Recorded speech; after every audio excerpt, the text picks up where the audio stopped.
17 taong gulang pa lang ako, nakita ko nang ito talaga ang gusto ko. Sa bawat padyak ng paa sa lupa at pagsampa sa skateboard, nagiging masaya ako. Iba yung saya dahil na rin sa mga kasama ko. Iba-iba kami ng kwento sa buhay, pero nagkakaisa kami dahil sa sport na ito. Tara po, samahan niyo po kami sa aming kwento dito sa Kwentong Kabarangay.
Skateboarder mula sa Pasig at syempre si Mildred Muli. Good morning, Mildred. Good morning po! Oh, ang taas ang energy. Very good. Kita nyo naman, nakakompletong safety gear itong si Mildred sa mga kasama niya. At syempre mga kasama ni Mildred ay si EJ, Leonard, Derek, Mac, Kyle at Mel. Ayun sila. Palakpakan! Ayan. Okay, Mildred, taga saan ka rito sa barangay? Sa Bangbang Pasig City po. Ayun. Okay. Ilang taon ka nang sa skateboard? Nung simula pong nag-skateboarding po ako, 17 years old po ako natuto. Ilang taon ka na ngayon? 20 years old 20 years old. At syempre, paano pag-aaral? Ano na ang iyong kurso? Anong year mo na? Nababalance ko naman po yung pag-aaral ko. Nag-aaral po ako ngayon sa Arellano University, Bachelor of Science, Hospitality and Management. Aba, very good. Hello, Arellano University. Sana makapunta tayo riyan, no? Oo, tapos, ano ang iyong, ito ba ang gusto mong maging karera yung nasa hospitality industry? Yes po, kasi pangarap ko po makasakay ng barko at doon po magtrabaho. Yun! Very good, very good. Pero syempre, habang narito ka sa Pilipinas, pinagkakadalubhasaan mo muna ang iyong pag-aaral at ang skateboarding. Ano ang nakikita mo na kukuha mong benefit ng pag-skateboard? Ang nakukuha ko pong benefit sa skateboarding is yung mga kasama ko po sa skateboarding kasi po sa skateboarding po, dahil sa skateboarding, sumasaya po yung araw ko dahil sa kanila. Yun po yung nakakatulong sa akin para pang mental health, nakakaalis po ng stress. Yun po. Nakaka-distress, no? Nakakatanggal sa pag-aaral. May pressure din ang pag-aaral, syempre. Meron naman po. At syempre, malakas ang sense of community nyo, yung bonding nyo bilang magkakaibigan, di ba? Para na kayo magkakapatid. Balita ko? Okay. Okay. Ano ang mga kailangan natin matutuhan kapag ikaw ay nasa ganitong klase ng laro, pag-skateboard? Sa ganitong klaseng pag-skateboard po, safety gear po muna, syempre po. At saka warm up po muna bago po tayo maglaro. Warm up? Yes po, anong kailangan klase po pag warm up kailangan? Like exercise po na basic. Okay. Basic like halimbawa, paano? Like stretching, shoulders, arms, body. Ayan, pati sa tuhod, sa paa. Opo, sa ganito po. Opo. Leg work, ano? Opo. Oo, importante para iwas injury. Ilang na ang members nyo ngayon dito sa inyong grupo ng mga skateboarders sa Pasig Skate Community? Sa Pasig Skate Community po, since 2001 po is 20 members lang po. Pero until now, tuloy-tuloy pa rin po yung skateboarding community sa Pasig. Mga nasa 100 people. Wow! Wow! paano sumali rito? Paano ka makakasali? Nakita lang po ako ng mga OG sa spot na naglalaro, kaya po ako nakasali sa community nila. Okay, so kung ako halimbawa gusto kong makasama sa inyo, saan ako pupunta para makasali? Paano ko mag-apply? Hindi, sama lang po kayo sa amin kasi kahit kung saan man yan, kasali na kayo sa community namin. Okay, may Facebook page ba yan? Meron na po. Ayun, so Pasig Skate Community yan nakalagay. Apo. Punta lang kayo ron ha, Pasig Skate Community. Magpunta kayo sa Facebook page at yun, inquire lamang, hindi ba? Kayo ba ay may suporta ng mga LGU natin dito? Nagpapasalamat po kami kay meron. Mayor Vico sa pinagawa pong skate park. Okay, March okay. po. So, syempre, ang ating local government tumutulong. Apo. Good job naman ng local government ng Pasig, hindi ba? Eto pa, ano ba ang mga armari nyo ipakita skateboarding tricks dito? Si Derek po! Oh, Derek! Paano sa si Derek? Si Derek? Si Derek? Ayun, si Derek. Aba, ilang taon ka na, Derek? Ano mo? 14 years old. 14. Okay, Derek. Maaari ka ba magpakita ng mga tricks dyan?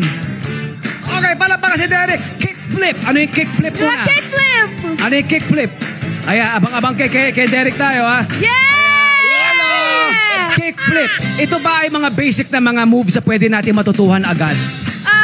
Ano po siya, hard flip po siya, pero pwede po matutunan sa basic na paglalaro lang. Mga ilang araw, ilang linggo, ilang buwan ba ang kailangan natin gugulin para maging dalubhasa na sa pag-skateboard? As a beginner po kasi po, pag hindi pa po kayo hasa mag-skateboarding o maglaro, habang tumatagal, masasanay po kayo sa skateboarding.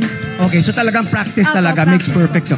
Okay, after kickflip, Derek, ano tawag dyan? Shove it? Yes! Shove it! Okay. Shove it. Shove it, Derek! Like shove it. Yeah! Ano ibig sabihin ng shove it? Anong klase move yung shove it? Nilan po namin yung skateboard po, paikot po. Paikot. Opo. Ayun. Isa pa nga, Derek, isa pa nga shove it dyan, oh. Oh, dito tayo kay Derek, oh. Yun. Yes! Ang spelling ng shove it niya ay S-H-U-V-I-T. Yun, di ba? Okay. Shera Hotel, Umbrella, Victory, India Tango, shove it, Yes. or shove it. Pressure. Derek, paano ang pressure? Pressure flip, Derek! Ibang ito, positive na pressure to, ha? Ayun! Yes! Pressure. One more time! One more time! One more time, Derek. Yun! Yes! First try! Okay, maganda sana kung papalapit. Doon ka mag-umpisa mamaya, para papalapit sa camera. Okay, so itong yung ginawa niya, yun, basic din ba yun? Ano po, mga hard flip po. Hard flip yun. Opo. Okay, may mga level ba tayo ng mga skateboarders? Halimbawa, meron bang beginners? May beginner pang-pro? po, may pro skater po. May mga nasasalihan ba tayo, mga professional na mga sporting event? Meron po sa mga local events po. Meron po na. kami sinasalihan na. Meron na. Okay. competition. Ito, susunod natin. Anong tawag dito? Trap flip. Tref flip. T-R-E. Tref flip. Tref O, flip, Derek, pa-tref Derek. flip ka naman dyan. Uy! Yes! First Iba try! yun, ha? Iba yun, ha? Parang tatlong ikot. Parang tatlong ikot yun, ano? Opo, tatlong ikot po. Trap flip po talaga. Wow. Gano'n mo katagal natutuhan yung tref flip na yun? Mga 1 month po. 1 month? Grabe. Okay, so paano ang inyong ginagawa para masigurong lagi kayong safe at kondisyon, nakakondisyon yung katawan? Kasi kailangan eh. Opo. Yung skateboarding po nakakatulong po sa amin kasi exercise na rin po sa araw-araw. Pero paano nyo napapangalagaan ang katawan? Tamang diet ba yan kailangan? Siyempre kailangan kompletong tulog. Yes po.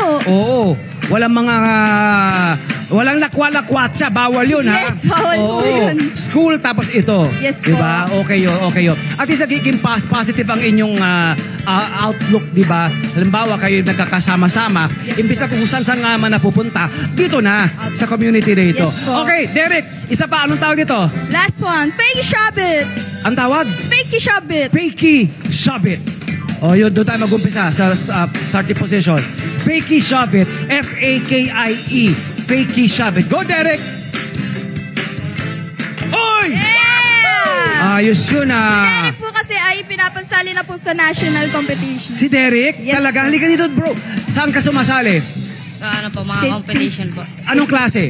Skate Pilipinas po mga... Skate Pilipinas. Kapag ikaw ba'y nanalo sa Skate Pilipinas, may premyo, may prize, may cash prize? Yes po. Opo. Ipon-ipon din ha. Yes, po. Dapat lang naman talaga suporta. Dapat may cash prize, di ba, para sa mga kabataan natin. May mga upcoming competition ka ba na pwedeng nasasalihan nyo pa? Kung papalarin man na merong sasalihan po, experience na rin po yun para sumali. O yun, may mga paparating bang competition na sasalihan? May sasalihan kayo? Saan? Meron naman po. Valenzuela po.